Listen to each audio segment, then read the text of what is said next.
O eco do grito de Aurora, mudo em sua própria garganta, rasgou a noite sertaneja. Não era o som de uma fera ferida, mas o desespero silenciado de uma alma à beira do abismo, preso na vastidão impiedosa de um sertão que parecia respirar junto com o seu pavor. Naquele instante, sob um firmamento cravejado de estrelas indiferentes, um ato impensável se desenrolava, desafiando o destino e a fúria de um homem temido. Aurora, a noiva prometida ao coronel Epaminondas, não corria em direção ao altar, mas para a escuridão abissal de uma liberdade incerta, vestindo, ironicamente, o que deveria ser seu véu nupcial, agora, um sudário de esperança e desespero. Cada passo apressado, desajeitado e doloroso, era uma lâmina cravada na efêmera promessa de um futuro que jamais seria seu. Seus pés descalços, acostumados ao luxo de tapetes persas na casa grande, agora sangravam em contato com a terra rachada, com as pedras afiadas e os espinhos traiçoeiros do semiárido. Ela podia sentir o sangue quente escorrendo, mas a dor física era um mero incômodo comparado ao tormento que dilacerava sua alma. O ar rarefeito do sertão parecia sufocá-la, mas a ideia de respirar o mesmo ar que o coronel Epaminondas, pelo resto de sua vida, era uma condenação ainda mais brutal. O império de Epaminondas, erguido sobre terras secas, e o suor de muitos, era tão vasto quanto sua crueldade, e Aurora sabia, com uma certeza fria, que lhe enregelava os ossos, que a fúria do coronel seria lendária. A caçada por ela não seria apenas uma busca, mas uma vendetta, um espetáculo de poder e vingança, para que ninguém mais ousasse desafiar sua vontade. O vento, companheiro silencioso daquela fuga insana, sussurrava seu nome, Aurora, como um presagio, mas seria um presságio de liberdade, um renascimento em meio ao pó e ao silêncio, ou de um fim trágico e inevitável, onde o sertão, implacável, a engoliria por completo. A escolha havia sido feita. A morte sob a mira de Epaminondas parecia naquele momento menos aterrorizante do que a vida ao seu lado. Uma existência de submissão e medo, onde cada riso seria forçado e cada dia seria uma tortura velada.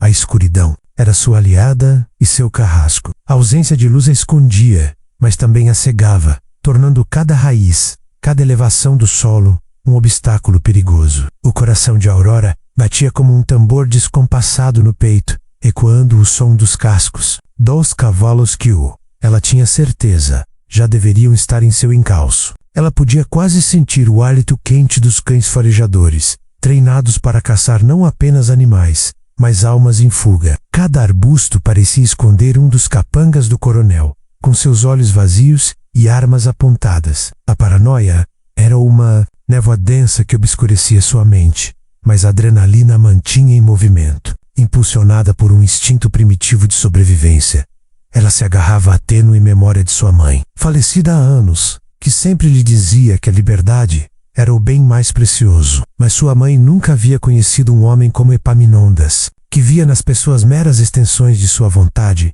objetos a serem possuídos e controlados. O pai de Aurora, um pequeno fazendeiro que devia fortunas ao coronel, havia prometido a filha como pagamento, uma transação fria e calculista que selaria o destino de Aurora em um casamento sem amor, sem respeito, sem dignidade. E agora, ela estava ali, fugindo, não apenas do coronel, mas de toda uma estrutura de poder que a aprisionava, de um sistema que esmagava os fracos e elevava os cruéis.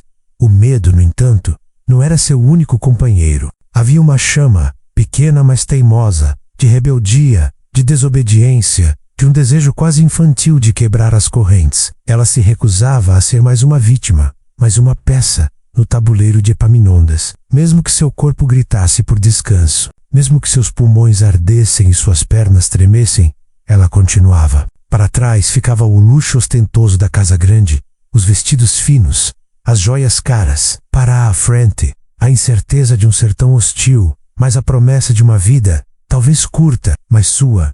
O cheiro de terra seca e orvalho pairava no ar, misturado ao seu próprio suor e ao odor de medo. Longe, talvez, um latido distante, um ruído que poderia ser um coiote ou um cão de caça. A noite avançava, e com ela, a escuridão se tornava mais profunda, mais ameaçadora. A Aurora tropeçou em uma raiz saliente, caindo de joelhos. Uma lágrima solitária escorreu por seu rosto sujo, não de dor física, mas de uma exaustão emocional que a consumia. Levantou-se, cambaleante, e olhou para o céu. As estrelas, outrora indiferentes, pareciam agora piscar em um coro silencioso, um convite ou um lamento. Seria essa a sua última noite? Seria o sertão seu túmulo e a liberdade, uma miragem inalcançável? Ou haveria, em algum ponto daquela vastidão impiedosa, um refúgio, um guardião, uma chance de recomeço?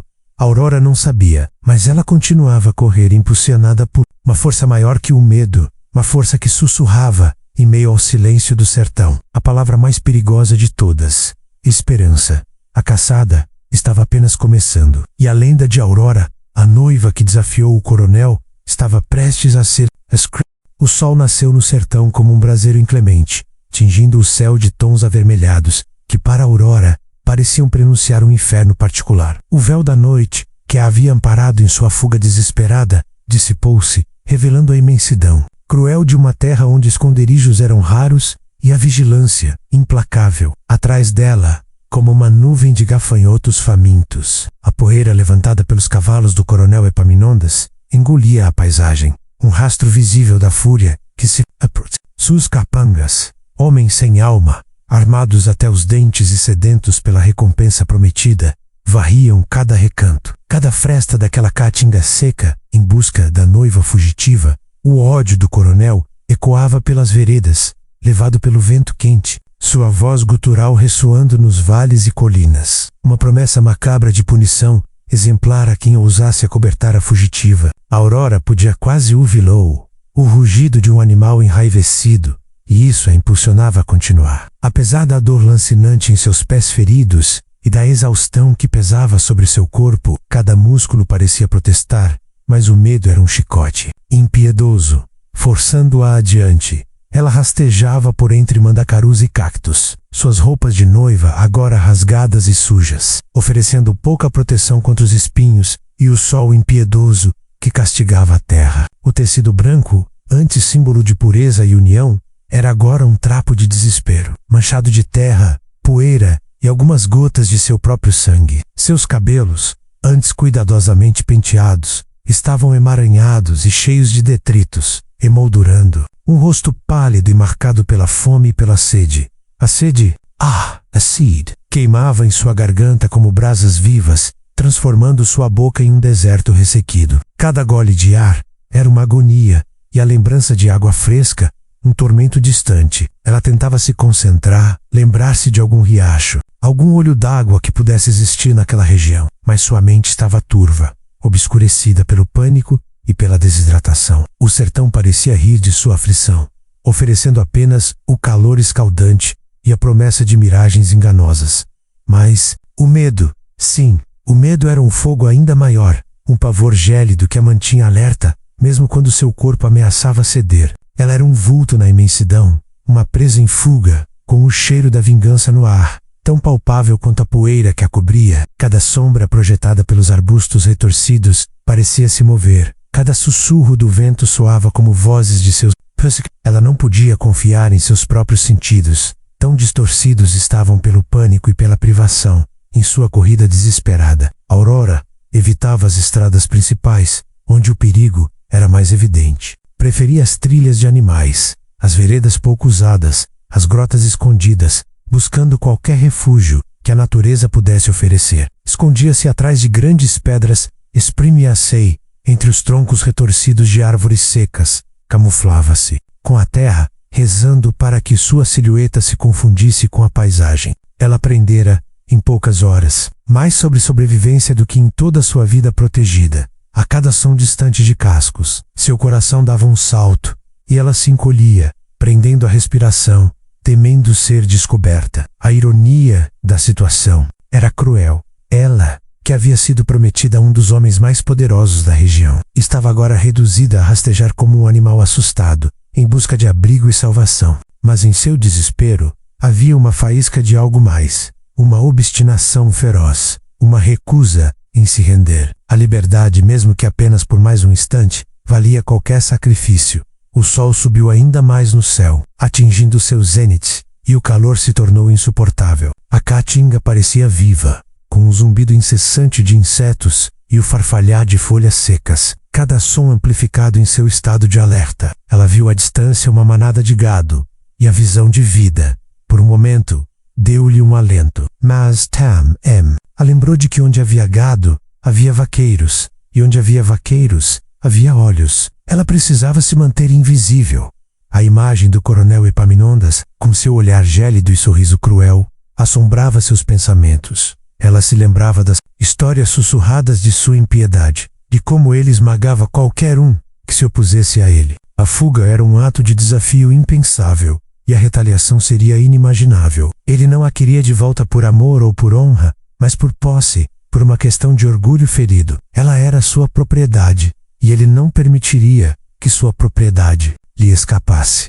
Aurora sentiu as forças a abandonarem. Sua visão ficou embaçada, e a paisagem começou a girar. Cada passo se tornou uma luta hercúlea. Ela sabia que precisava encontrar água, e logo, ou a terra do sertão a reclamaria, antes mesmo que o coronel a alcançasse. Em meio ao desespero e à beira do colapso, seus olhos desfocados tentaram varrer o horizonte em busca de qualquer sinal de esperança, qualquer indício de vida que não fosse ameaçador. O cheiro de fumaça, fraco, quase imperceptível, mas ali não era fumaça de incêndio, mas de algo queimando lentamente, talvez um fogão a lenha. Seria uma miragem, um truque da mente exausta. Com um último e desesperado esforço, ela reuniu o que restava de suas energias, seus músculos gritando em protesto, e cambaleou em direção àquela tênue promessa. A chance de ser descoberta era imensa, mas a chance de morrer de sede era ainda maior. Era um salto no escuro, uma aposta final contra o destino cruel. Aurora, a presa, seguia um rastro de fumaça, sem saber se a levaria à salvação ou ao fim de sua jornada. Sob o calor escaldante do sol nordestino, quando as últimas forças de Aurora já a abandonavam, seus olhos desfocados divisaram que parecia ser uma pequena fumaça no horizonte. O cheiro, antes fraco, agora se tornava mais distinto, um fio de fumaça, subindo, preguiçosamente em espiral, contra o azul impiedoso do céu. Seria uma miragem cruel, um engano de sua mente exaurida, ou um sinal real de vida, em meio àquele deserto de pedra e poeira, a esperança, frágil como um fio de seda sendo-se em seu peito. Um contra-ataque à desesperança que a consumia, com o último resquício de energia. Um sopro final de determinação que parecia brotar de uma fonte desconhecida em seu ser. Ela cambaleou em direção àquela tênue promessa. Cada passo era uma batalha contra a exaustão. Cada movimento, uma dor excruciante. Seus pés sangravam abertamente, as feridas infeccionadas ardiam, mas a chance de encontrar água, de encontrar um alívio,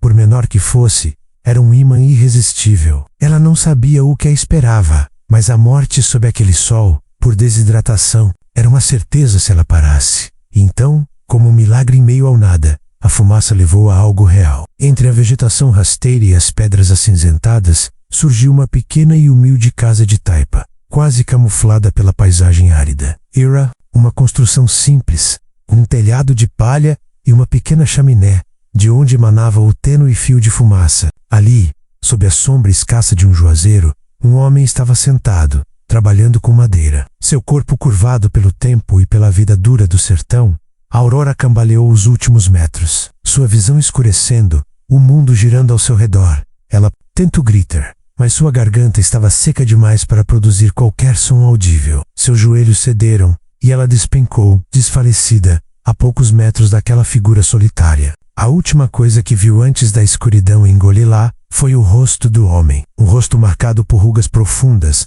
mas com um olhar que, apesar de cansado, transmitia uma bondade há muito esquecida em sua vida.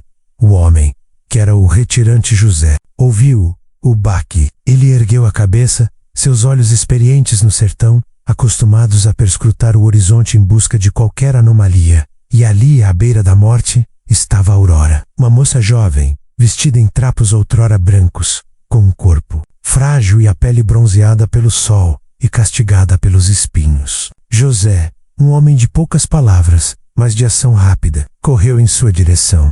Ele a pegou nos braços com uma surpreendente força para sua idade, sentindo o corpo leve e febril. A levou para dentro de sua pequena casa, Um ambiente simples, mas incrivelmente limpo e organizado. Não fez perguntas, não se alarmou com a aparência de Aurora. Seus anos no sertão o haviam ensinado que algumas histórias não precisavam de palavras. Eram escritas na face, no corpo, no olhar exausto, com as mãos calejadas. José preparou uma tigela de água fresca, provavelmente retirada de um pote de barro que mantinha a água fresca mesmo sob o calor inclemente. Ergueu a cabeça de Aurora. Com delicadeza e com um pano úmido, começou a limpar seu rosto e lábios ressequidos, oferecendo-lhe a água em pequenos goles. Depois, pegou um pedaço de rapadura esfarelou em um copo e adicionou mais água, criando uma bebida doce e energética para reanimá-la. A Aurora tossiu, engasgou, mas sentiu a vida retornando lentamente às suas veias. O frescor da água em sua garganta era um bálsamo. Abriu os olhos ainda embaçados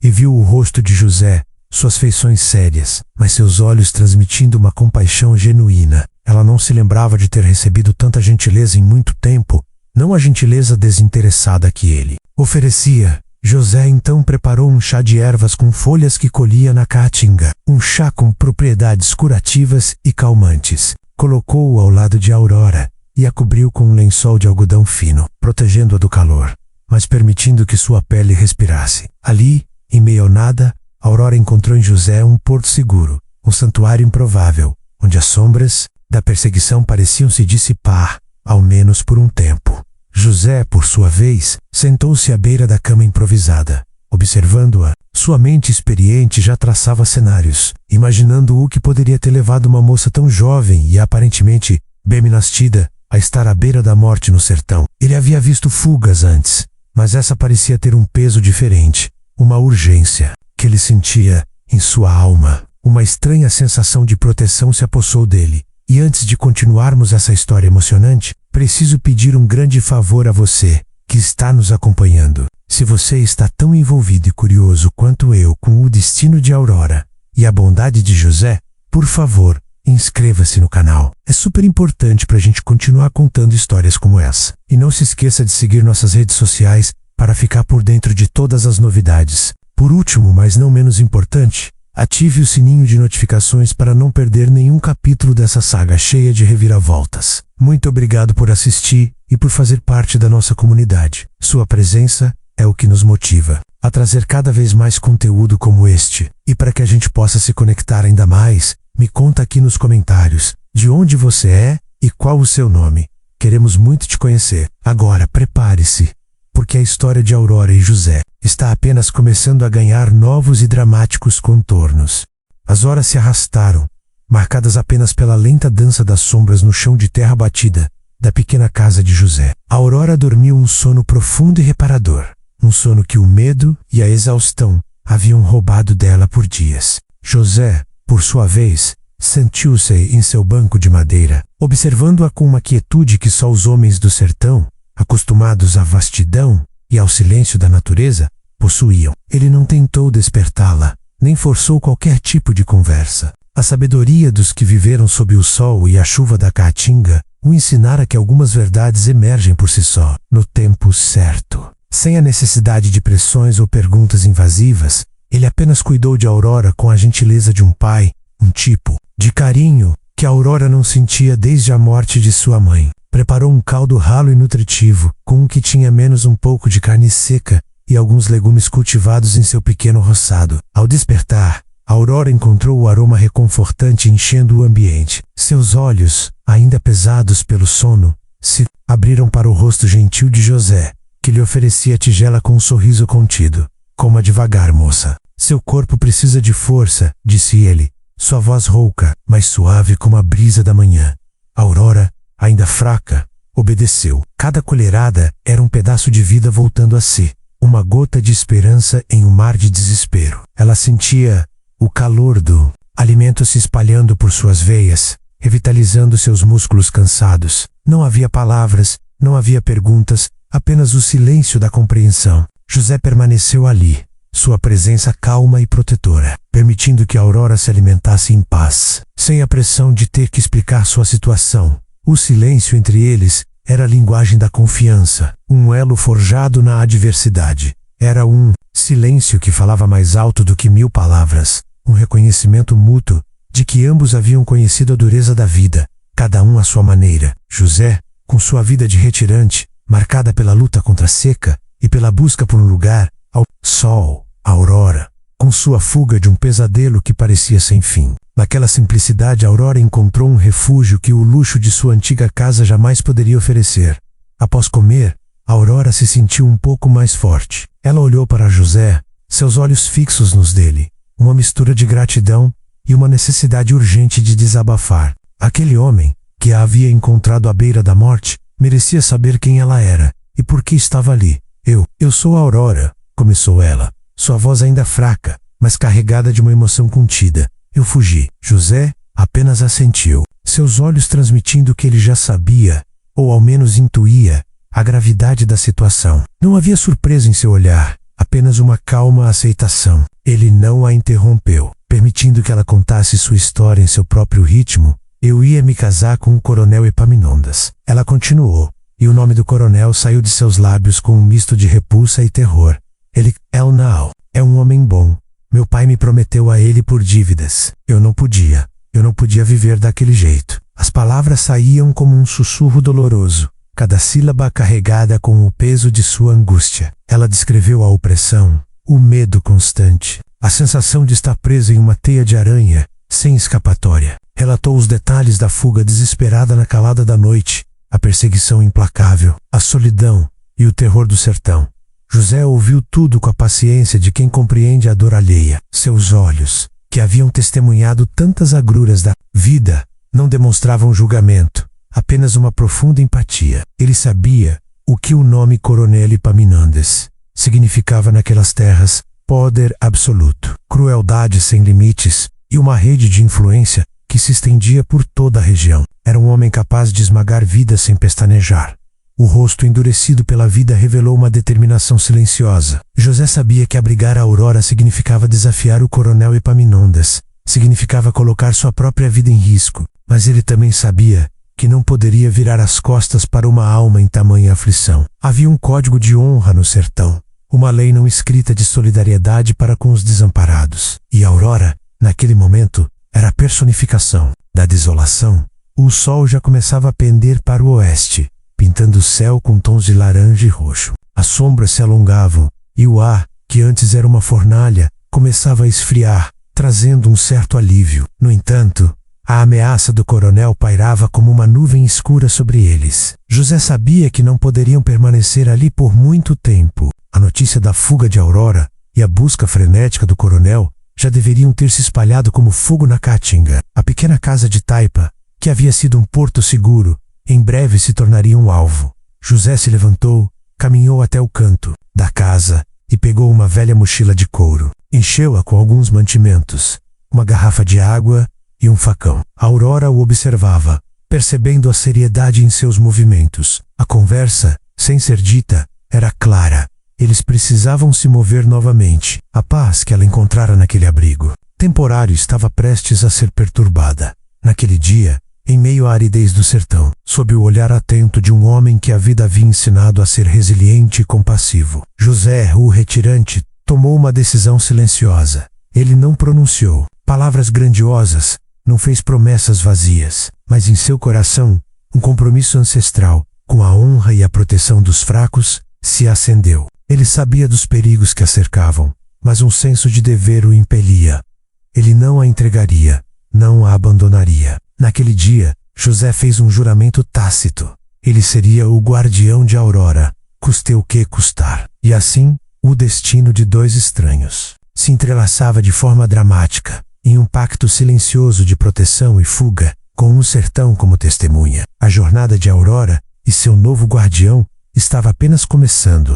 Ao amanhecer do dia seguinte, com o sol nascendo como uma fornalha no horizonte e pintando o sertão em tons de fogo e areia, Aurora, ainda fraca, mas com a mente mais clara, finalmente encontrou forças para detalhar sua história a José. As palavras saíram como um sussurro doloroso, pontuadas por pausas longas, enquanto ela reunia coragem para reviver os horrores de seu passado recente. Ela sentou-se na esteira improvisada, e José, em seu banquinho de madeira, ouvia com a paciência que só os mais sábios do sertão possuíam. Sua Aurora, filha de um pequeno fazendeiro, que perdeu tudo para o coronel Epaminondas. Começou ela, a voz embargada pela mágoa e pela humilhação. Meu pai, para saldar uma dívida que crescia como erva daninha, me prometeu em casamento a ele, como pagamento, como se eu fosse uma propriedade, um pedaço de terra. A raiva cintilou em seus olhos, uma centelha de fogo em meio à exaustão. Ele é um homem cruel, José, um monstro que se alimenta do medo dos outros. Ela disse, o coronel, sua face inexpressiva, seus olhos frios que pareciam ver através da alma, o sorriso cínico que raramente se desfazia. Falou dos abusos velados, das ameaças sutis, da forma como ele a sufocava com uma possessividade doentia, mesmo antes do casamento. Eu sentia que estava presa em uma jaula de ouro. Não havia amor, não havia respeito, apenas a certeza de uma vida de submissão. Eu seria uma prisioneira, uma escrava de sua vontade. Eu não podia aceitar isso, José. Eu não podia. José ouviu tudo com a paciência de quem compreende a dor alheia. Seus próprios anos de luta contra a seca, a miséria e a indiferença dos poderosos haviam lhe ensinado sobre a crueldade humana.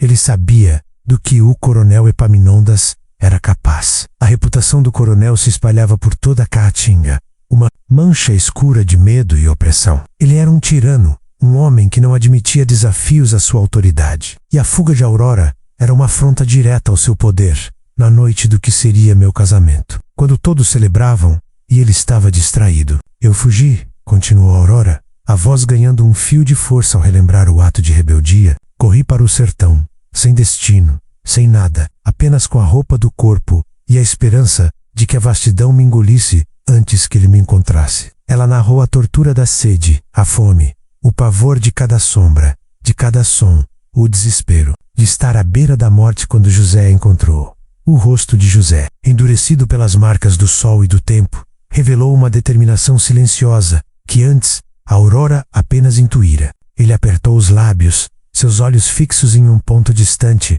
como se estivesse avaliando os riscos, calculando os passos futuros. Ele sabia dos perigos que a cercavam, e sabia que a briga Laú colocava diretamente na mira do homem mais poderoso e cruel da região. A caçada do coronel Epaminondas não era uma simples busca por uma noiva, mas uma demonstração de força, uma vingança.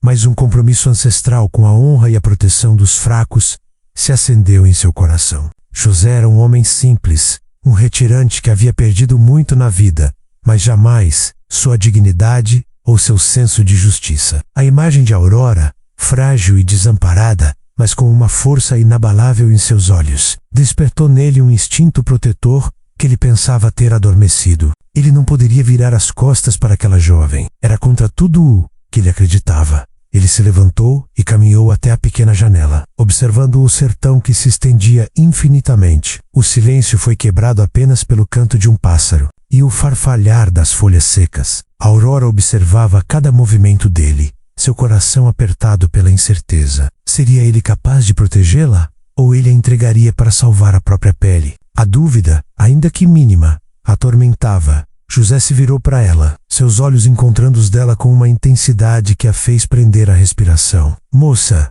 ele começou, sua voz grave e carregada de uma promessa tácita. Você é uma alma corajosa. Fugir do coronel Epaminondas não é para qualquer um. Ele fez uma pausa, e então sua voz se tornou mais firme, quase um juramento. Eu não vou deixar que ele pegue você. As palavras simples, diretas, mas carregadas de uma verdade inabalável, atingiram Aurora como um bálsamo.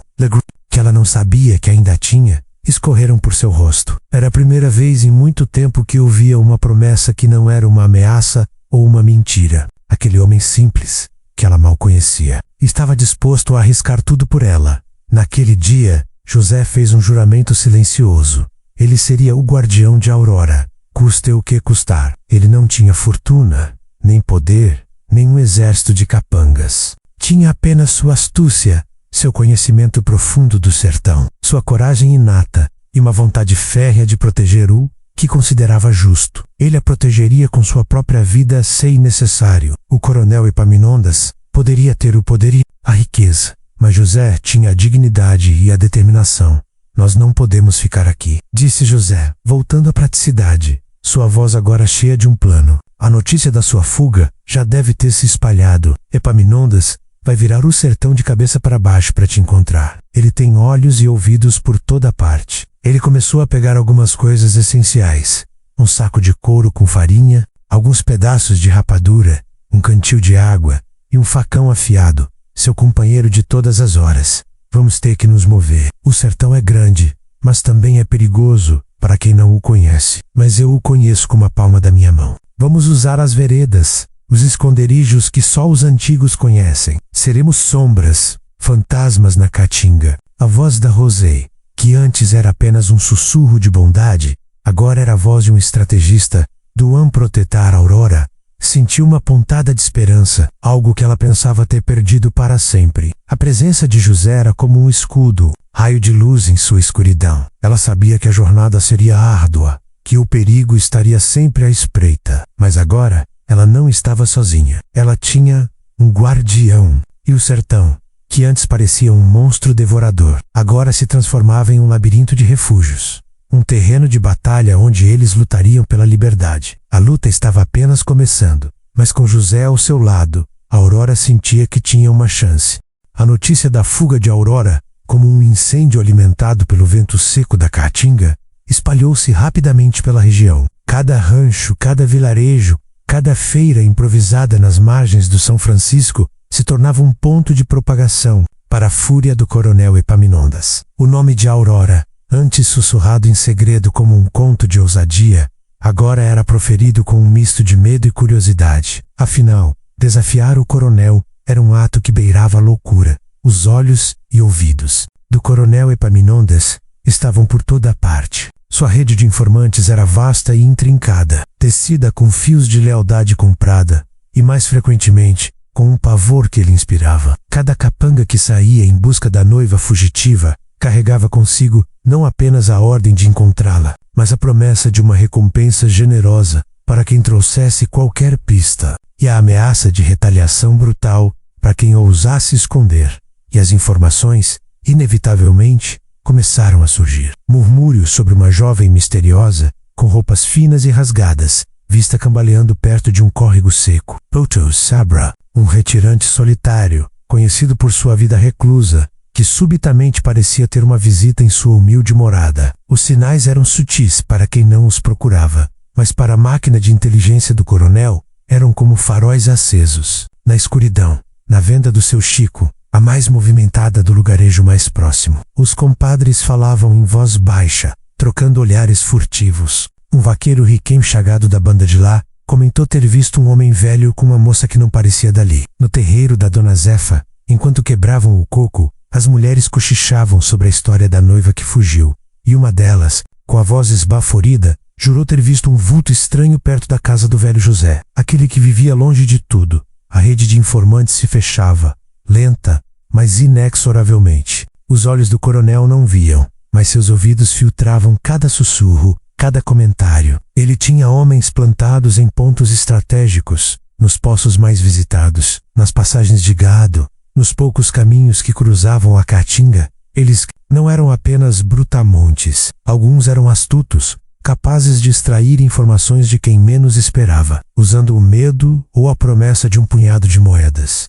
Um dos capangas mais fiéis e temidos do coronel, um homem de poucas palavras e olhar penetrante chamado Cangaço, era o principal condutor dessa busca. Ele conhecia cada pedra, cada arbusto do sertão. Cangaço não precisava de muito para desvendar um rastro, um galho quebrado, uma pegada em falso na areia, o farfalhar incomum de uma folha menos tudo. Era um sinal, e ele sabia que o coronel não toleraria falhas. A pressão sobre ele e sua equipe era imensa, e o preço de uma falha seria pago com sangue Rosé e Aurora. Embora em constante movimento, e buscando os esconderijos mais remotos, sentiam o peso dessa perseguição invisível. O ar parecia mais denso, cada som um alerta. José, com sua experiência de vida no sertão, percebia as mudanças no ambiente. As aves estavam mais inquietas, o gado se movia de forma estranha. Pequenos sinais que para a ligo passariam despercebidos. Eram para ele um mapa do perigo que se aproximava.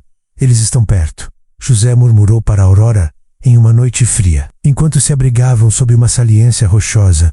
Posso sentir. O cheiro deles está no ar. Aurora se encolheu, o corpo tremendo. Como pode saber? O sertão fala, moça.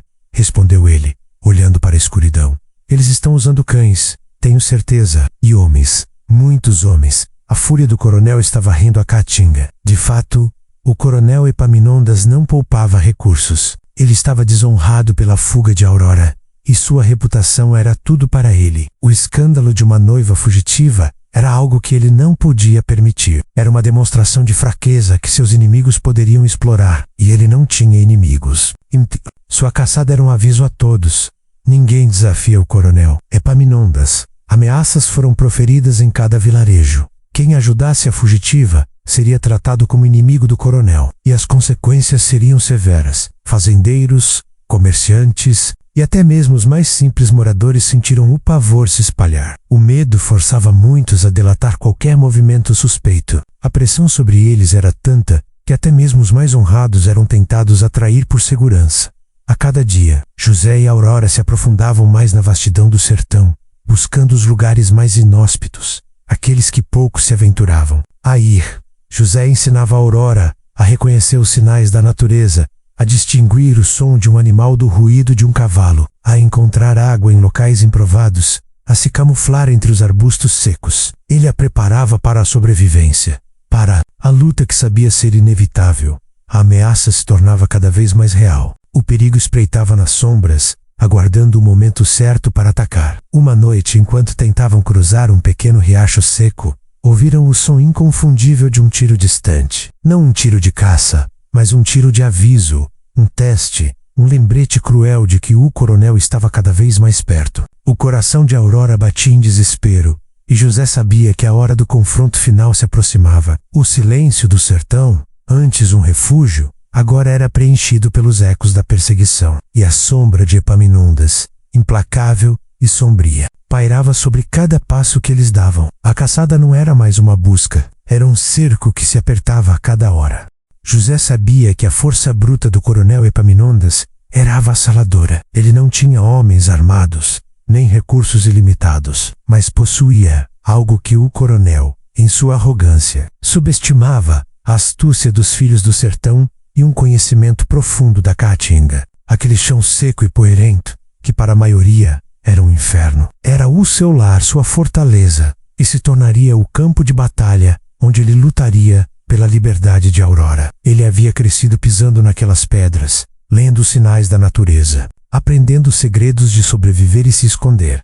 A primeira e mais crucial estratégia de José foi manter a Aurora em movimento constante. Parar em um único lugar seria assinar sua sentença de morte. Ele começou a mover a jovem de esconderijo em esconderijo, usando uma rede de caminhos ocultos, grotas esquecidas e trilhas de animais que só os mais experientes conheciam. Cada trilha era um mapa de fuga a cada riacho seco, uma rota disfarçada. Eles andavam principalmente à noite, sob o manto protetor da escuridão, com o silêncio da Caatinga como único companheiro. Durante o dia, buscavam abrigos em grutas, sob a sombra de grandes rochas ou em densos emaranhados de jurema e marmeleiro no sertão. A maior arma não é o facão, moça.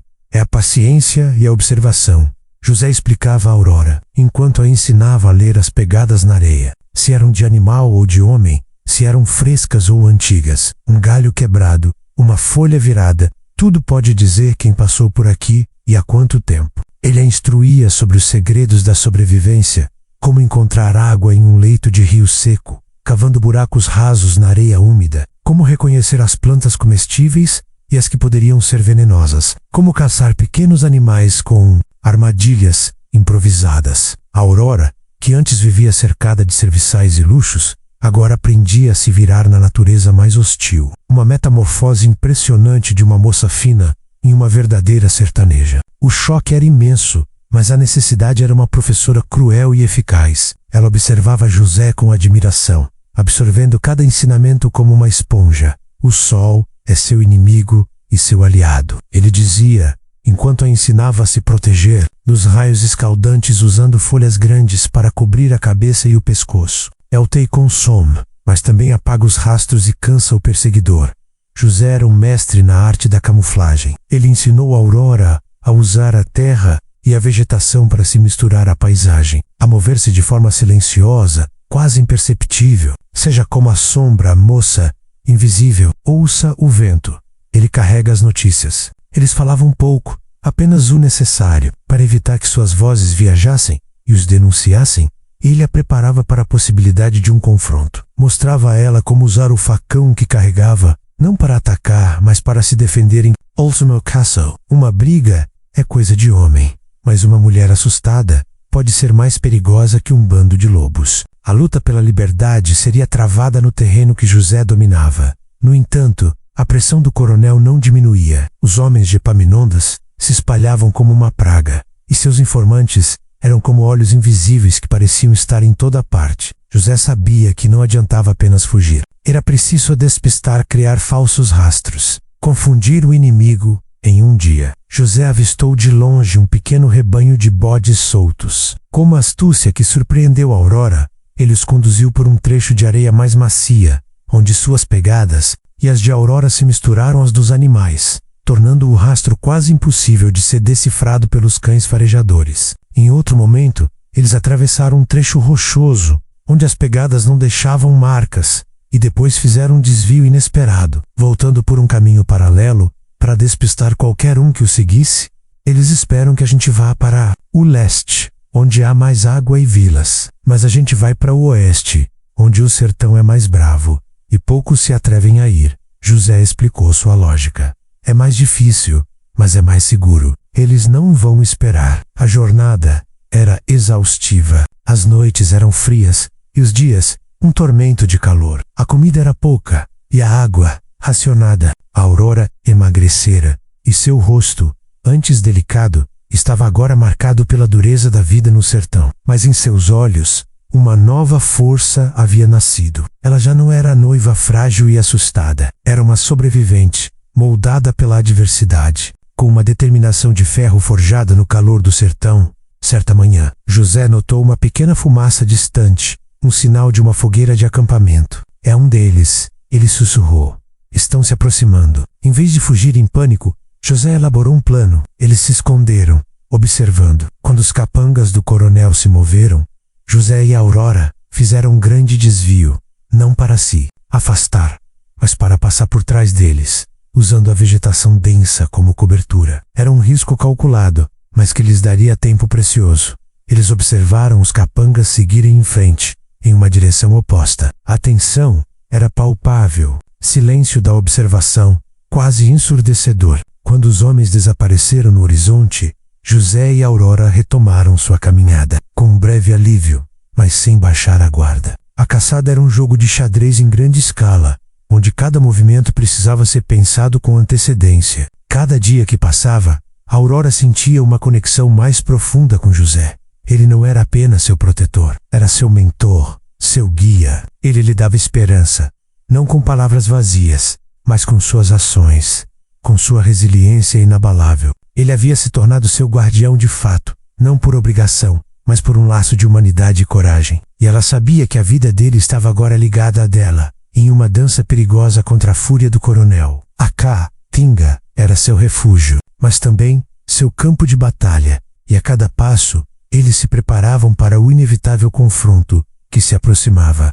A paciência do coronel Epaminondas, já notoriamente escassa, esgotava-se a cada dia que a Aurora permanecia foragida. A vergonha de ter sua noiva fugida antes do casamento, aliada à teimosia da moça e à aparente ineficácia de seus capangas, o consumia como um fogo lento. Em sua imensa fazenda, a aura de opressão se intensificava, e seus subordinados sentiam o peso de sua fúria crescente. Para ele, aquilo não era mais uma simples fuga, era uma afronta direta à sua autoridade, um desafio impensável que precisava ser esmagado. O coronel decidiu intensificar a busca, elevando a recompensa por informações sobre a Aurora a um valor que faria muitos arriscarem suas vidas e sua honra. A notícia da nova recompensa, somada à fama de sua crueldade, se espalhou como pólvora pelas vilas e povoados do interior de Pernambuco, Bahia e Ceará, onde seus domínios se estendiam. Pessoas desesperadas pela seca ou simplesmente seduzidas pela fortuna começaram a redobrar seus esforços na busca, transformando-se em olhos e ouvidos do coronel. A pressão sobre os moradores da região crescia exponencialmente, e o medo forçava muitos a delatar qualquer movimento suspeito. qualquer estranho, qualquer sussurro que pudesse levar ao paradeiro da noiva. Os capangas, liderados pelo implacável Cangaço, multiplicaram-se pelo sertão. Eles já não se limitavam a seguir rastros. Passaram a interrogar moradores, a ameaçar famílias e a vasculhar cada esconderijo que lhes fosse indicado. A Caatinga, que antes era o refúgio de José e Aurora, parecia diminuir a cada dia, as áreas seguras se tornando cada vez mais escassas. As veredas secretas de José, embora eficientes por um tempo, começavam a ser desvendadas pela astúcia e pela brutalidade dos perseguidores. Aurora sentia o cerco se apertar. O ar estava mais pesado, a tensão palpável. O silêncio da Caatinga, que antes transmitia uma sensação de paz, agora parecia carregado de uma espera tensa. Ela conseguia sentir os olhares invisíveis. A presença da ameaça em cada arbusto retorcido, em cada sombra que se alongava ao entardecer. José, com sua intuição aguçada, também percebia. Eles estão fechando o cerco. Moça, José sussurrou para Aurora em uma manhã, enquanto observavam, escondidos, um grupo de vaqueiros se aproximar de um poço que eles pretendiam usar. Não são vaqueiros comuns. O jeito que andam, os olhos atentos. São homens do coronel, disfarçados. A observação de José era precisa. Epaminondas havia enviado homens treinados para se misturar à paisagem, fingindo serem tropeiros, caçadores ou viajantes, enquanto na verdade espreitavam cada movimento. Eles eram pacientes, ardilosos e com um único objetivo: encontrar Aurora. A jornada de José e Aurora tornou-se uma corrida contra o tempo. Eles se moviam sem descanso, dormindo apenas por poucas horas em locais diferentes a cada noite. A comida era escassa e a água preciosa. A Aurora, embora mais forte e resiliente, sentia o cansaço extremo e o peso da situação. O medo, porém, dava-lhe uma energia forçada. Ela não podia se render, não depois de tudo que havia passado e do que José havia arriscado por ela. Em uma tarde quente, enquanto se abrigavam em uma pequena gruta, o som de latidos distantes fez o coração de Aurora disparar. Não eram latidos de cães de caça comum, mas de animais treinados para rastrear humanos. Os cães do coronel. Ela olhou para José, o pânico em seus olhos. Estão usando a cachorrada agora. Rosei Mermuro, seu rosto endurecido. E o cangaço, ele não descansa enquanto não encontra a presa. Eles tiveram que abandonar o esconderijo às pressas, movendo-se por um terreno rochoso e irregular, tentando quebrar o rastro dos cães. O barulho dos latidos ficava mais próximo, e Aurora podia sentir a respiração ofegante dos animais e de seus condutores. Por pouco, conseguiram despistá-los, escondendo-se em uma fenda estreita entre duas pedras gigantes, onde os cães não conseguiam passar. Mas a experiência foi um lembrete cruel da proximidade do perigo. A cada hora, a cada dia, o coronel parecia estar mais perto de encontrá-los. O ar ficava mais pesado. O presságio de um confronto iminente era palpável. A tensão era uma corda esticada ao máximo, prestes a arrebentar. E então, em uma noite de lua cheia, quando o sertão parecia banhado em uma luz prateada e fantasmagórica, o som de tiros ecoou perto do esconderijo deles. Não eram tiros de caça, nem disparos ao acaso. Eram tiros de aviso, rajadas espaçadas calculadas para incutir terror. Eram os homens do coronel, não mais apenas buscando, mas cercando. O som reverberou pelas rochas, um aviso brutal de que a localização deles havia sido comprometida.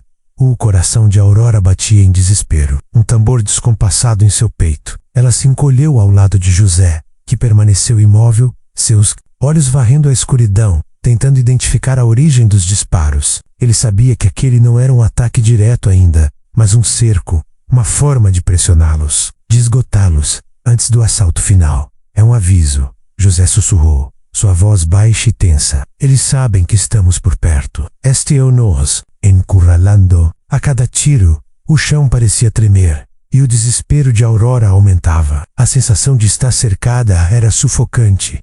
José sabia que a hora do confronto final se aproximava. As estratégias de evasão, embora brilhantes, haviam chegado ao seu limite. O coronel não desistiria, e o sertão, embora vasto, não oferecia esconderijos infinitos. Eles estavam presos, com a fúria do coronel se aproximando a cada minuto. A noite, que antes era uma aliada, agora parecia conspira contra eles, iluminando o caminho para seus perseguidores. O confronto era inevitável. O ar da noite, que antes era uma promessa de alívio e descanso no sertão, agora pesava com a iminência de um desastre. Os tiros de aviso da noite anterior haviam deixado uma marca indelével na alma de Aurora. Mesmo José, o resiliente homem do sertão, sentia a tensão gelar-lhe os ossos. Encurralados em uma gruta isolada, que servia como seu refúgio precário, eles se preparavam para o pior. As poucas provisões estavam quase no fim, e o cansaço, tanto físico quanto mental, era um fardo quase insuportável. Aurora, tremendo levemente, esfregava os braços. Não era o frio da madrugada, mas o pavor que a consumia. Ela olhava para a entrada da gruta, um buraco escuro que antes parecia seguro, mas agora se assemelhava a uma boca aberta, pronta para engoli-los. O silêncio, antes um aliado, agora se transformava em uma espera angustiante, um presságio de sons terríveis que viriam. José sentia a respiração dela, irregular e apressada, e o próprio coração batia um ritmo acelerado em seu peito. Então, o inconfundível som de cavalos se aproximando começou a se fazer ouvir. Primeiro, um murmúrio distante, como um enxame de abelhas crescendo em volume. Depois, um trote cadenciado que se tornou um galope ensurdecedor, batendo no chão seco. Como amtrava, o eco dos cascos reverberava pelas rochas, preenchendo a gruta com um ruído ameaçador que parecia vir de todas as direções. O coração de Aurora disparou, e ela se agarrou ao braço de José, buscando um último refúgio. José, com um olhar determinado e ao mesmo tempo triste, apertou a faca em sua mão. Não era uma arma para combate igualitário, mas um último recurso, uma promessa silenciosa de que lutaria até o fim. Ele se posicionou ligeiramente à frente de Aurora, seu corpo magro, mas firme, servindo como um escudo improvisado. A cada segundo, o som se tornava mais alto, mais próximo, até que os cavalos pararam abruptamente bem em frente à entrada da gruta. As silhuetas imponentes dos capangas do coronel, liderados pelo próprio Epaminondas, surgiram na abertura da gruta, destacando-se como monstros contra o céu noturno, que já começava a clarear com os primeiros raios pálidos do amanhecer. A luz da aurora revelava os rostos endurecidos dos homens, seus olhos famintos e sedentos por capturar a presa. Armas brilhavam sinistramente à luz incipiente. Cangaço, o capanga mais leal e temido, estava ao lado do coronel, um sorriso frio e cruel em seus lábios. O coronel Epaminondas, com sua figura corpulenta e impetuosa, desceu do cavalo com a lentidão calculada de quem controla o tempo e o espaço. Seus olhos, antes frios e calculistas, ardiam agora com uma raiva contida, mas poderosa. Um sorriso cruel se desenhou em seus lábios, um sorriso que Aurora conhecia bem, prenúncio de dor e humilhação. Então, a noiva fujona resolveu-se esconder em um buraco de tatu. Bradou ele, sua voz gutural ecoando nas paredes da gruta, um som que fez a Aurora se encolher ainda mais. Ele não se dirigia diretamente a ela, mas sim à escuridão da gruta, como se estivesse repreendendo um animal. Eu sabia que te encontraria, Aurora. Ninguém desafia o coronel Epaminondas e sai impune. Seus olhos finalmente pousaram em José, que estava à frente de Aurora, e o sorriso de Epaminondas se alargou em desprezo. E você, velho tolo? Pensa que pode esconder minha propriedade? Você vai pagar caro por essa insolência. Elas, para cangaço, tragam-na para mim. E o velho, livrem-se dele. O coração de Aurora batia em desespero, um ritmo frenético que parecia ameaçar explodir em seu peito. Ela sentiu a determinação de José, a forma como ele endureceu o corpo, pronto para enfrentar o inevitável. José, com um corpo tremendo de raiva e determinação, mas com uma calma que só a iminência da morte podia trazer, colocou-se ainda mais à frente de Aurora. Ele não disse uma palavra, apenas ergueu o facão, a lâmina enferrujada refletindo a luz fraca da entrada. Era um gesto de desafio mudo, um testamento de sua promessa de guardião. Ele estava pronto para protegê-la com sua própria vida. Vamos, velho, cangaço rosnou, avançando junto com 2 outros capangas. Seus passos eram pesados, confiantes na superioridade numérica e de armas. Eles subestimavam José, vendo-o apenas como um velho retirante, sem forças para resistir ao poder do coronel. A gruta se tornou um palco de batalha, um cenário dramático onde a coragem se chocaria contra a crueldade. Aurora, atrás de José, via a cena como um pesadelo se concretizando. O medo de Pordiclou, o único que lhe estendera a mão, era quase tão avassalador quanto o pavor do coronel. A esperança que lhe havia acendido nela parecia prestes a ser esmagada ou os capangas se aproximavam, suas sombras projetando-se ameaçadoramente sobre a parede rochosa. O ar da gruta ficou denso com a tensão, com o cheiro de suor e o prenúncio de sangue. Epaminondas observava a cena com um olhar de prazer sádico, saboreando o controle absoluto que exercia. Ele estava prestes a recuperar o que considerava seu e a punir quem ousasse desafiá-lo. O destino de Aurora e José estava suspenso por um fio. Naquele instante eterno, antes do primeiro golpe, o sertão, testemunha silenciosa de tantas vidas e mortes, preparava-se para o derramamento de sangue. A luta pela liberdade de Aurora e a defesa de sua honra estavam prestes a atingir seu clímax, em um confronto desigual e inevitável. O grito de comando do coronel Epaminondas mal havia morrido no ar, quando a gruta se tornou um turbilhão de movimento e violência. Os capangas, sedentos por cumprir a ordem de seu chefe, avançaram sobre José com a ferocidade de lobos famintos. O silêncio tenso foi quebrado pelo clanger do metal e o baque dos corpos. José, apesar de sua idade e sua magreza muvuce, com a rapidez e a destreza de quem conhece a luta pela sobrevivência, sua vida no sertão havia lhe ensinado a ser ágil e a usar cada elemento do ambiente a seu favor, com um facão reluzindo perigosamente em sua mão. José enfrentou os agressores. Não era uma luta de técnica apurada, mas de pura sobrevivência. Ele girava, esquivava-se, usava as paredes irregulares da gruta como apoio e a escuridão parcial como aliada. O facão, sua única arma, cortava o ar com precisão assustadora. Um dos capangas, Omase afoito, avançou com um porrete, mas José se abaixou com uma agilidade surpreendente, e o golpe passou raspando por sua cabeça. Em um movimento rápido, o facão de José cortou o braço do homem, que soltou um urro de dor e recuou, segurando o ferimento que sangrava. A poeira subiu com a intensidade do confronto, misturando-se ao cheiro de suor e sangue. Os outros capangas hesitaram por um momento, surpresos com a resistência do velho. Eles esperavam um homem fraco e submisso, não um guerreiro. Mas Cangaço, o braço direito do coronel, não era tolo. Ele percebeu a tática de José, usar o espaço apertado da gruta para anular a superioridade numérica dos agressores. O coronel Epaminondas observava a cena de fora da gruta, seu rosto contorcido em fúria ao ver seus homens hesitando diante de um único velho. "Acabem com ele, seus inúteis", ele berrou, sua voz ressoando com raiva.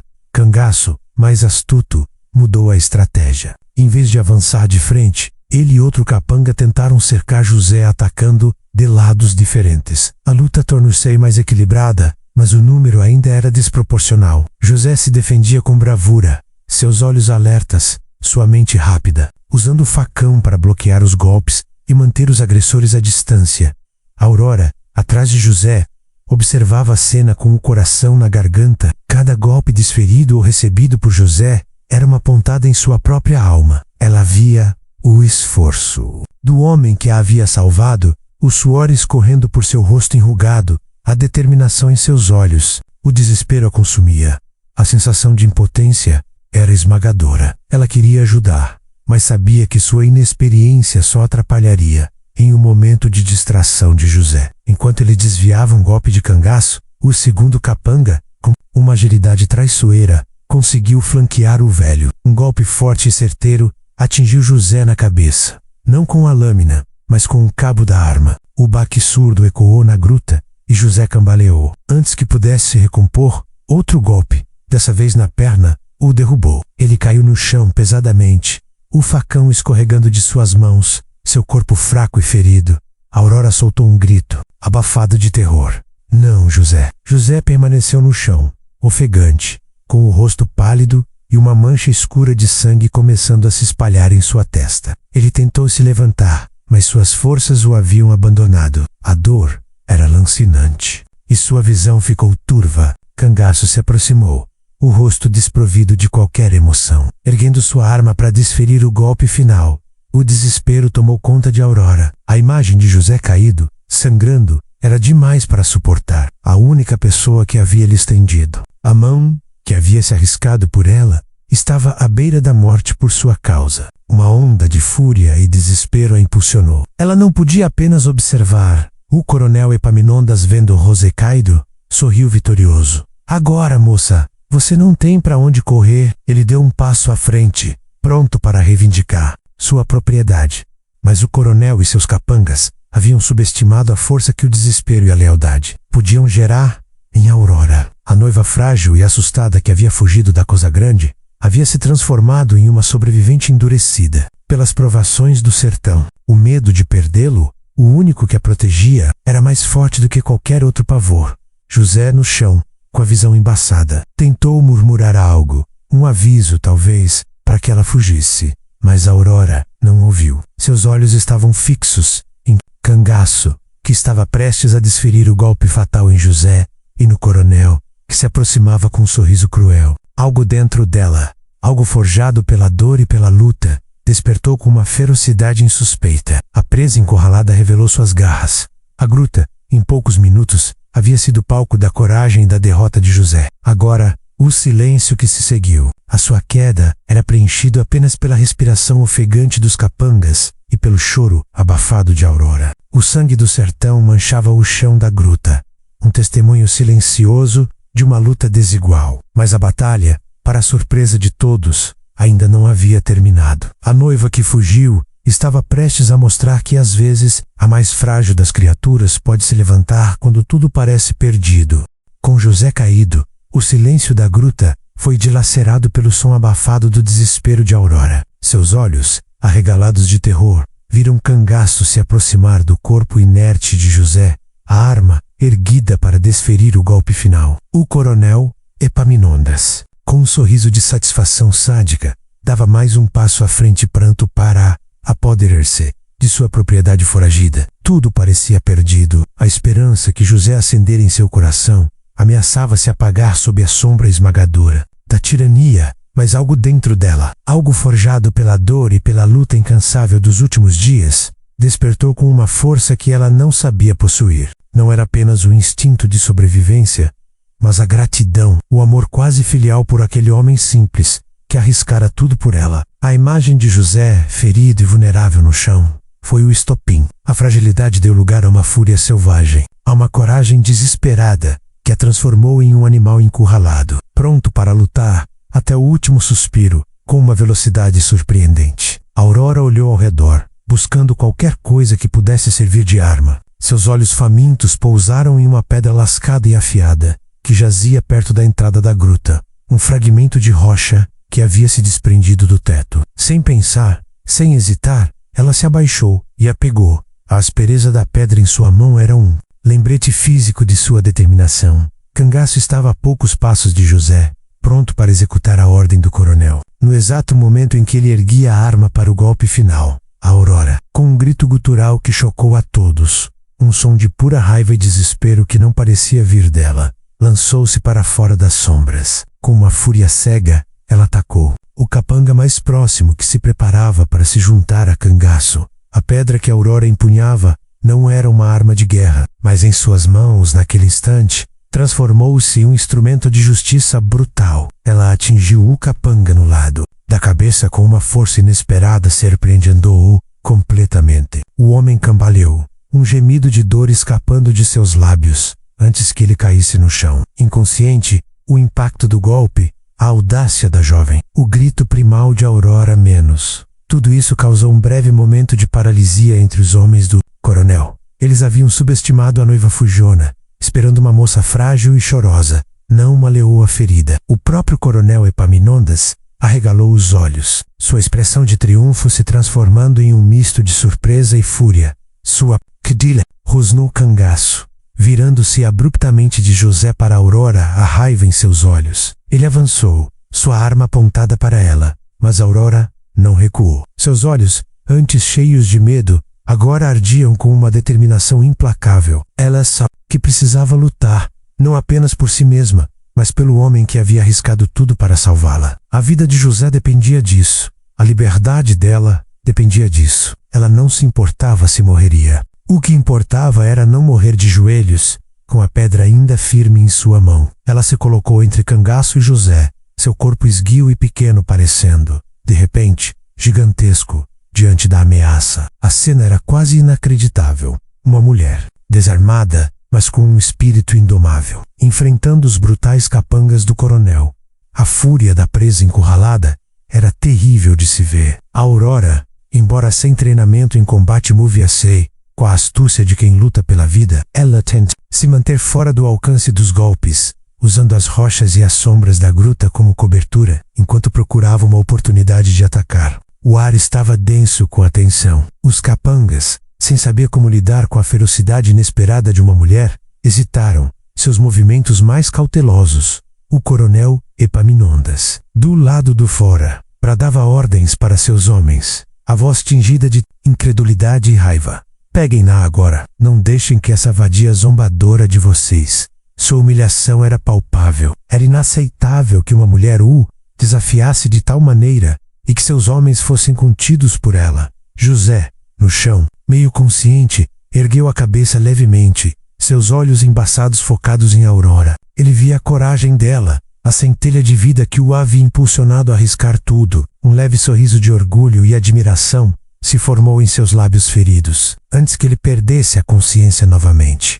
Aurora não viu o sorriso de José. Ela estava concentrada na luta. Cangaço, furioso, desferiu um golpe largo com sua arma, e Aurora desviou por pouco, sentindo o vento do impacto em seu rosto. Ela sabia que não poderia sustentar aquela luta por muito tempo. Seus músculos queimavam e a adrenalina começava a diminuir, mas ela continuava, movida por uma força interior que parecia inesgotável. O cenário era de um drama brutal e desesperador. Uma mulher contra um bando de homens armados, defendendo o único homem que a protegeu. O sol da manhã começava a iluminar a entrada da gruta, revelando a crueza da batalha. O sangue de José já manchava o chão, e o destino de Aurora parecia selado. Mas a noiva que fugiu não era mais a mesma. Ela estava pronta para desafiar a morte, para proteger seu guardião, para lutar por sua liberdade até o último suspiro. E para surpresa de todos, o sertão, que parecia conspirar contra ela, estava prestes a intervir de uma forma inesperada. A gruta reverberava com um confronto desigual. Aurora, armada apenas com a raiva e uma pedra, enfrentava os capangas do coronel. Seu fôlego já rareava, seus músculos ardiam, mas a imagem de José caído, sangrando no chão, era um combustível que a impedia de desistir. Ela conseguia desviar dos golpes mais brutais de cangaço, mas sabia que era questão de segundos até ser dominada pela força e pelo número dos homens. O coronel Epaminondas, do lado de fora, bradava ordens, sua voz carregada de impaciência e fúria, exigindo que a vadia fosse subjugada. No auge do desespero, quando tudo parecia perdido e os capangas estavam prestes a dominar a Aurora, um som incomum rompeu o caos. O tropeço de vários cavalos em terreno irregular, vindo de uma direção inesperada. Não era o galope organizado dos homens do coronel, mas um som mais rústico, disperso, como se viesse de um grupo que não esperava encontrar uma batalha. Seguido pelos relinchos, ouviu-se o barulho de vozes masculinas altas e confusas. Os capangas do coronel, por um instante, hesitaram, virando a cabeça para a entrada da gruta, surpresos com a interrupção. Aurora aproveitou a distração e, com um último esforço, conseguiu se desvencilhar de um dos homens, correndo para a boca da gruta, onde a luz da manhã já se espalhava. Foi então que eles surgiram. Um grupo de vaqueiros adentrou o pequeno clareira em frente à gruta, atraídos pelo barulho da briga e pelos tiros da noite anterior. Eram homens simples do sertão, de pele curtida pelo sol, rostos marcados e chapéus de couro gastos. Eles montavam cavalos fortes, trazendo consigo o cheiro de gado e de poeira. A maioria carregava apenas seus gibões, cajados e, no máximo, uma garrucha para a caça, mas seus olhos, acostumados à vastidão da caatinga, eram agudos e curiosos. Eles pararam abruptamente ao ver a cena. Os capangas armados do coronel, a jovem Aurora lutando desesperadamente, e o velho José caído e sangrando. No chão, o ar ficou tenso, um silêncio carregado de julgamento. O sertão tem suas próprias leis, suas próprias justiças, e ver uma mulher desamparada sendo agredida por homens armados, ainda mais com um velho indefeso no chão, ia contra tudo o pau que esses vaqueiros, homens de honra simples, prezavam. Um dos vaqueiros, um homem corpulento com um bigode farto, desceu do cavalo. Que diabo é isso aqui? Epaminondas, atacando uma moça e um velho desarmados? Sua voz era grave e cheia de indignação. O coronel Epaminondas, furioso com a intromissão, avançou. Não é da sua conta, vaqueiro. Essa moça é minha propriedade. E esse velho a escondeu. Não se meta onde não é chamado, ou vai se arrepender. Propriedade? O vaqueiro retrucou, o desprezo em sua voz. Desde quando gente vira propriedade, coronel? E atacar um velho? Isso não é coisa de homem de respeito. Os outros vaqueiros, embora em menor número que os capangas, começaram a se posicionar, seus olhares desafiadores. Els, Now, Aram, homens de briga, mas tinham um forte senso de justiça e não toleravam a covardia. Aurora, ao ver os vaqueiros, sentiu uma onda de alívio e uma faísca de esperança. Eles eram homens comuns, mas a indignação em seus rostos era genuína. Cangaço, percebendo que a situação poderia se complicar, tentou manter a pose. Vão embora, vaqueiros. Isso é assunto do coronel. Não queiram arrumar encrenca com quem não devem. Mas era tarde demais. O senso de justiça e o desprezo pela tirania do coronel Epaminondas eram mais fortes do que o medo. O vaqueiro corpulento olhou para seus companheiros e, com um aceno de cabeça, indicou que não recuariam. Os outros vaqueiros, sem dizer uma palavra, sacaram seus facões de lida, armas que usavam para cortar o mato e lidar com o gado, mas que em suas mãos calejadas podiam ser perigosas. Não vamos deixar que ataquem um velho e uma moça, disse um deles com a voz firme. Não na nossa terra. A balança da batalha começou a pender. Embora os capangas do coronel estivessem mais bem armados, os vaqueiros tinham a vantagem da surpresa e da fúria justa. Eles se moveram com a familiaridade de quem conhece o terreno, usando seus cajados e facões com uma destreza rústica. A luta recomeçou, mas agora com um novo elemento. Os vaqueiros, com sua bravura inesperada, se uniram a Aurora na luta contra os homens do coronel. Aurora, revigorada pela inesperada ajuda, sentiu uma força renovada. Ela não estava mais sozinha. A visão dos vaqueiros lutando por ela e por José a impulsionou. Ela continuou a atacar com sua pedra, agora com mais objetivo, visando os homens que tentavam cercar os vaqueiros. O cenário da gruta e de sua entrada transforma-se em um palco de confrontos, onde o metal das armas se chocava e os gritos de dor se misturavam aos comandos. O coronel Epaminondas, vendo seus capangas sendo surpreendidos e contidos pelos vaqueiros, rangeu os dentes de fúria. Aquilo era inaceitável. Sua autoridade estava sendo desafiada, não apenas pela fugitiva, mas por um bando de vaqueiros. A humilhação era insuportável.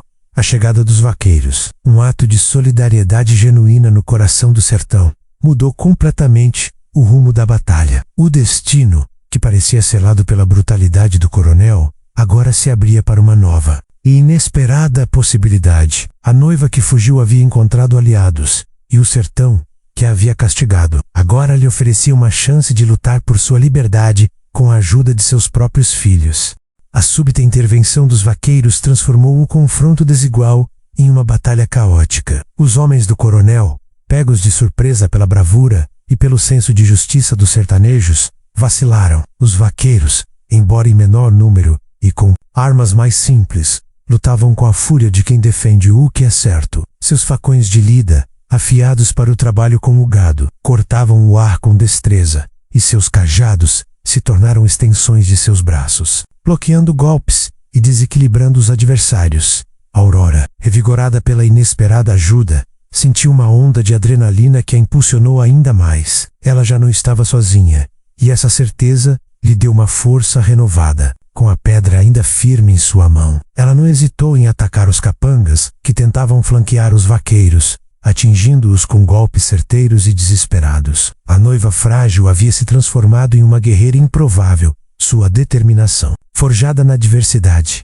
O coronel Epaminondas, do lado de fora da gruta, observava a cena com incredulidade e fúria crescente. Sua face, antes marcada por um sorriso cruel, agora estava contorcida em uma máscara de ódio puro. Seus capangas, antes tão temidos, pareciam perdidos contra a fúria dos vaqueiros. A humilhação era insuportável. Seu império, sua autoridade, estava sendo desafiado e humilhado por um bando de homens rústicos. Cangaço, o mais leal dos capangas, percebendo o caos e a desvantagem crescente, tentou reorganizar seus homens gritando ordens. Mas a surpresa e a moral dos vaqueiros eram fortes. O vaqueiro corpulento, que havia falado primeiro, avançou sobre Cangaço com uma ferocidade inesperada, seus facões se chocando em um duelo selvagem. Cangaço, embora mais experiente em combate, sentiu a pressão.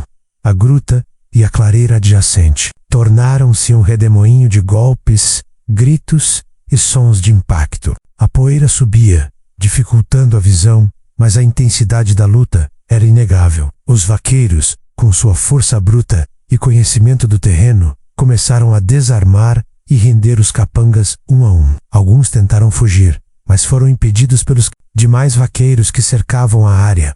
O coronel Epaminondas, vendo a derrota iminente de seus homens, sentiu um pavor gélido. Sua autoridade estava se esfarelando diante de seus olhos. Seus próprios capangas estavam sendo subjugados por um bando de simples vaqueiros. Ele, o homem que esmagava a todos, estava sendo humilhado. A ideia de ser visto como fraco, como perdedor, era mais aterrorizante do que qualquer prisão. Com um rugido de frustração, o coronel fez a única coisa que um tirano em desespero faria. Ele tentou fugir. Virou-se abruptamente, montou em seu cavalo com pressa e tentou galopar para longe, abandonando seus homens e a batalha. O pânico em seus olhos era evidente. Ele não estava acostumado a perder, e menos ainda, a perder de forma tão humilhante.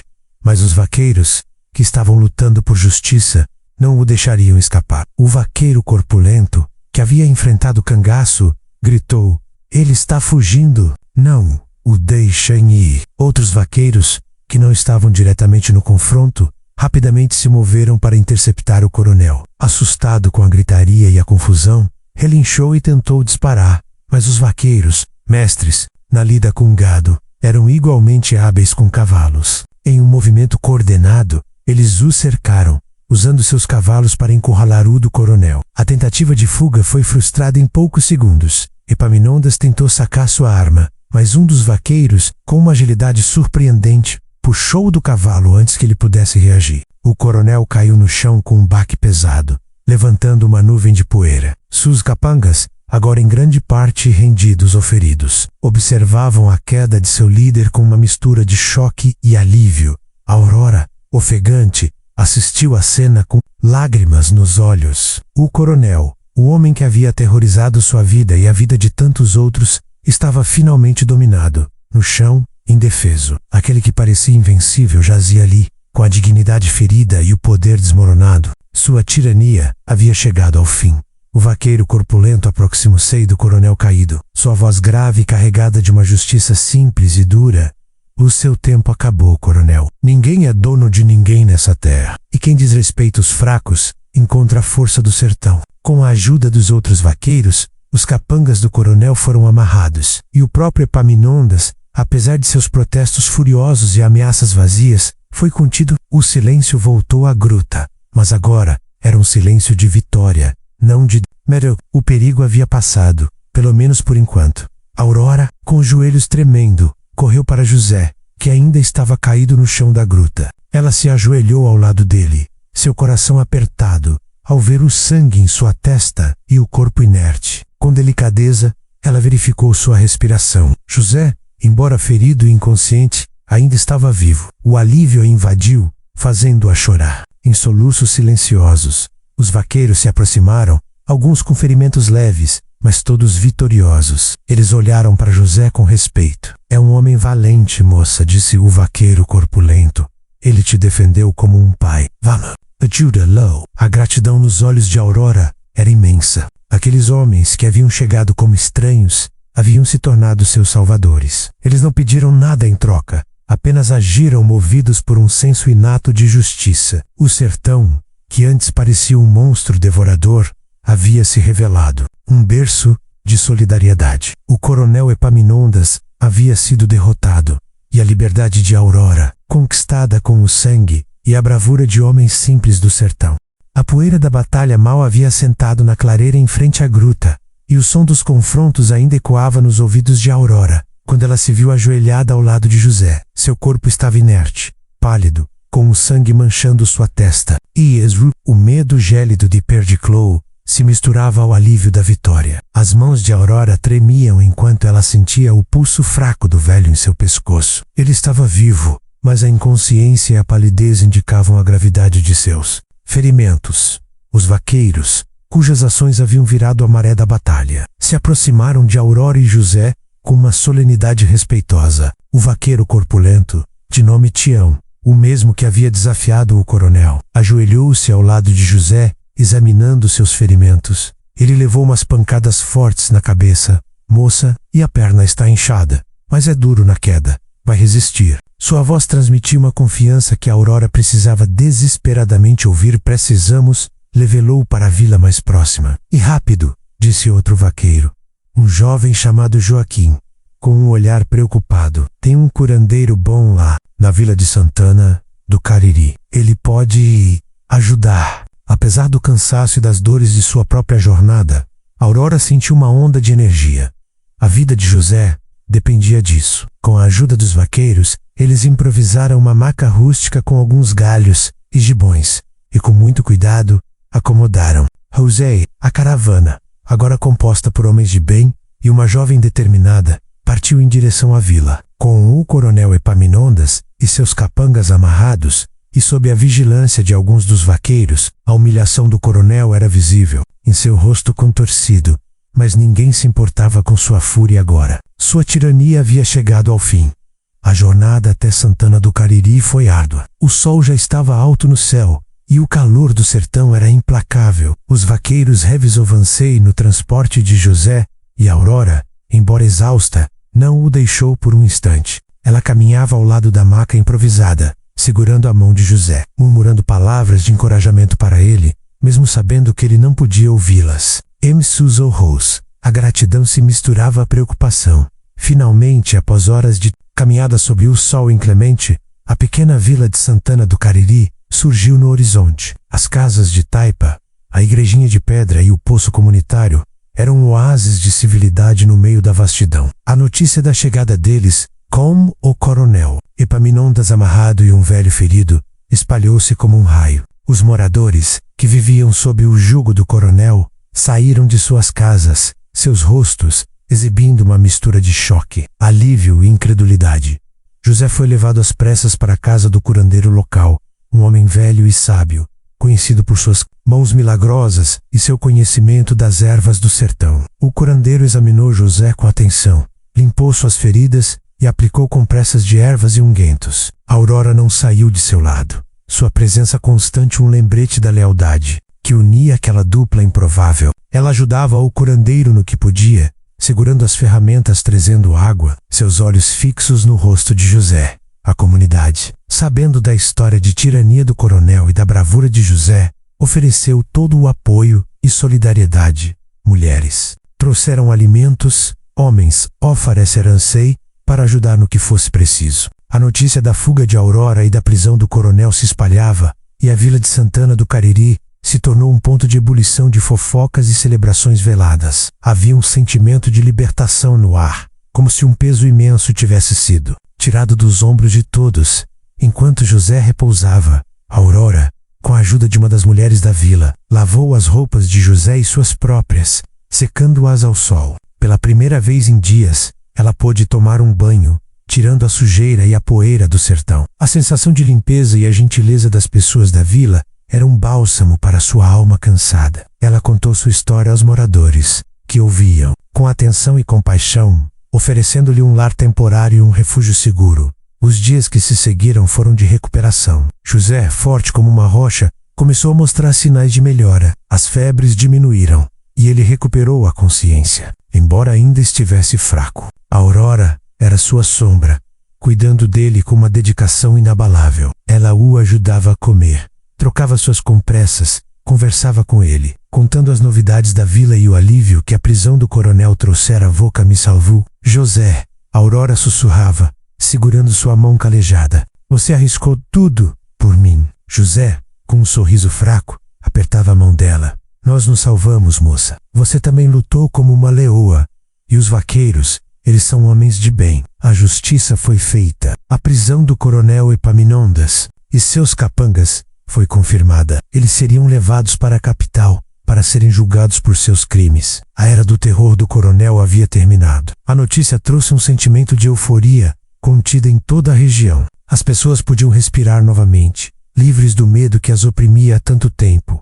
Aurora, sentada ao lado de José, sentia um novo tipo de paz. A incerteza do futuro ainda estava lá, mas o medo do coronel havia desaparecido. Ela havia sobrevivido. E José, seu guardião, estava se recuperando. Aquele homem simples, que a encontrou à beira da morte, não só a salvou fisicamente, mas também lhe deu uma nova perspectiva sobre a vida e a humanidade. A cura de José era a cura da alma de Aurora.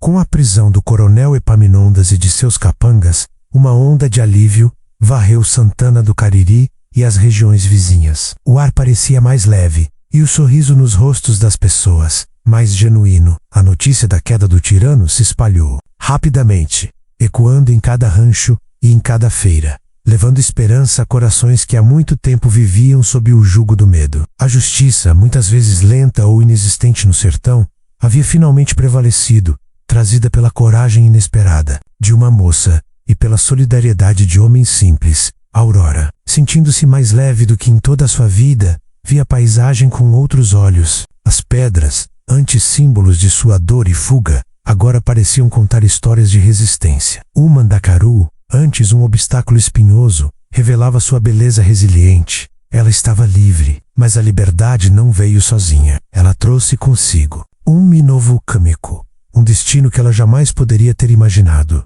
José, embora ainda se recuperando lentamente dos ferimentos, via a Aurora com um brilho nos olhos. O curandeiro da vila, com suas mãos habilidosas e suas ervas milagrosas, havia feito um bom trabalho. José agora conseguia sentar-se, e em alguns dias, até mesmo dar pequenos passos. A presença constante de Aurora ao seu lado durante a recuperação havia selado um laço inquebrável entre eles. Ele havia encontrado nela não apenas uma alma para proteger, mas uma filha que a vida não lhe dera, uma companheira para seus últimos anos de solidão. E Aurora, por sua vez, encontrou em José não apenas um guardião, mas uma figura paterna. Ele era a personificação da bondade e da sabedoria do sertão, um homem que, apesar de todas as agruras da vida, havia mantido sua integridade e seu coração aberto. Aurora aprendeu os valores que o luxo de sua antiga vida nunca lhe ensinara. A dignidade do trabalho simples, a importância da comunidade, a força da resiliência diante da adversidade. Os vaqueiros de Tião, que haviam chegado como um raio em meio à escuridão da batalha, tornaram-se amigos leais. Eles visitavam José e Aurora com frequência, trazendo notícias da região e oferecendo ajuda. Tião, em particular, tinha um grande respeito por José e uma admiração sincera pela coragem de Aurora. "Você é um exemplo, moça", ele dizia, "uma prova de que a coragem não tem tamanho nem berço." A vida na vila de Santana do Cariri era simples, mas cheia de calor humano. Aurora, acostumada à reclusão e ao luxo frio, descobriu o prazer de uma vida comunitária. Ela ajudava as mulheres da vila no preparo do pão de milho, na colheita das frutas do umbuzeiro e na confecção de redes e tapetes. Suas mãos, antes delicadas, agora se mostravam hábeis em tarefas rurais. Ela descobriu um talento para a jardinagem, ajudando a cultivar a pequena horta de José. Vendo a vida brotar da terra árida, o povo da vila a acolheu de braços abertos. A história de sua fuga e sua bravura se tornou uma lenda local, sussurrada com admiração. Ela não era mais a noiva do coronel, mas a Aurora, a que desafiou o poderoso. A vila, que antes vivia sob a opressão, sentia-se mais forte e unida. Em sua nova liberdade, Aurora e José passavam horas conversando. Ele contava histórias do sertão, de cercas antigas, de lendas de vaqueiros e de benzedeiras. Ensinava-lhe sobre as constelações que guiavam os viajantes à noite e sobre os segredos das plantas medicinais. José, que vivera uma vida reclusa, encontrava em Aurora uma ouvinte ávida, uma mente curiosa que o fazia revisitar suas próprias memórias e conhecimentos. "O sertão, moça, é um professor. Ele te castiga, mas te ensina a ser forte e te mostra a beleza escondida nas coisas simples." José filosofava, olhando para o horizonte. Aurora sorria. Ela nunca imaginou que encontraria tanta paz em um lugar tão diferente de seu mundo anterior. A vida com o coronel, que prometia luxo e segurança, teria sido uma prisão. A vida com José, simples e desafiadora, era a verdadeira liberdade. Ela havia perdido tudo materialmente, mas havia ganhado algo muito mais valioso: sua dignidade, sua alma e uma nova família. Aquele que a salvou da escuridão do coronel havia lhe mostrado a luz da humanidade, da solidariedade e do amor incondicional. José não apenas a protegeu de um destino terrível, ele a ajudou a se encontrar, a descobrir a força que sempre esteve latente nela. Ela não era mais uma refém, nem uma vítima. Era Aurora, uma mulher livre, com um futuro incerto, mas repleto de possibilidades. A prisão de Epaminondas foi um divisor de águas. O velho mundo de Aurora havia desmoronado, mas um novo amanhecer surgia no sertão, trazendo consigo a promessa de uma vida construída com as próprias mãos, ao lado de um homem que se tornou seu pai e um amigo leal. A paz, finalmente, havia encontrado seu caminho até ela, sob o céu vasto e estrelado do sertão. Os dias se transformaram em semanas, e as semanas em meses. O sertão, antes um cenário de fuga e desespero para Aurora, revelou-se um berço de renovação e aprendizado. A vida na pequena vila de Santana do Cariri, ao lado de José, ganhou um novo significado. Ela já não era a noiva prometida, a fugitiva acuada. Era Aurora, a mulher livre, uma parte integrante daquela comunidade resiliente. José, completamente recuperado dos ferimentos da batalha, retomou suas atividades com a serenidade de sempre, mas com uma alegria renovada pela presença da jovem. Ele a ensinava os segredos do cultivo no solo árido, a identificar o canto dos pássaros e a prever a chuva pelos sinais do vento. Aurora, por sua vez, dedicava-se à horta, cultivando com carinho as poucas plantas que resistiam ao sol implacável, e sentindo a cada broto verde uma metáfora de sua própria ressurreição. Ela aprendeu a amar a terra, a respeitar seus desafios e a valorizar a simplicidade da vida. O luxo e a opulência da Cosa Grande do coronel Epaminondas pareciam agora distantes, uma lembrança de uma vida que nunca lhe pertenceu de verdade. Os vestidos finos foram substituídos por roupas simples de algodão. Suas mãos delicadas se tornaram calejadas pelo trabalho, e seus pés, antes feridos, agora pisavam com confiança no chão rachado. A relação entre Aurora e José se aprofundou, tornando-se algo além de guardião e protegida. Ele via nela a filha que a vida não lhe dera, uma continuidade de seu legado, uma centelha de vida em seus últimos anos. Ela, por sua vez, encontrou nele a figura paterna, o confidente e o amigo, leal que sempre lhe faltaram. As longas noites sob o céu estrelado do sertão eram preenchidas com suas conversas, José compartilhando sua sabedoria e Aurora, suas esperanças e sonhos. A prisão de Epaminondas reverberou por toda a região, trazendo uma era de paz e justiça. Outros coronéis, que antes agiam impunemente, agora pensavam duas vezes antes de oprimir os mais fracos, temendo que o mesmo destino de Epaminondas os alcançasse. A história de Aurora, a noiva que ousou desafiar o poderoso, tornou-se uma lenda, contada e recontada ao redor das fogueiras, um testemunho da força do espírito humano e da capacidade de encontrar esperança mesmo nos lugares mais áridos. Aurora, com o tempo, encontrou um novo propósito. Ela usou sua própria experiência para ajudar outros na vila, especialmente as mulheres. Com a ajuda de José e dos vaqueiros, ela começou a organizar pequenas reuniões, onde as pessoas podiam compartilhar suas preocupações e encontrar apoio mútuo. Ela se tornou uma voz para os que não tinham voz, uma defensora dos direitos dos mais vulneráveis. Inspirada pela bravura que um dia a salvou e pela generosidade que a acolheu, ela visitava regularmente José em sua pequena casa, ajudando-o com os afazeres,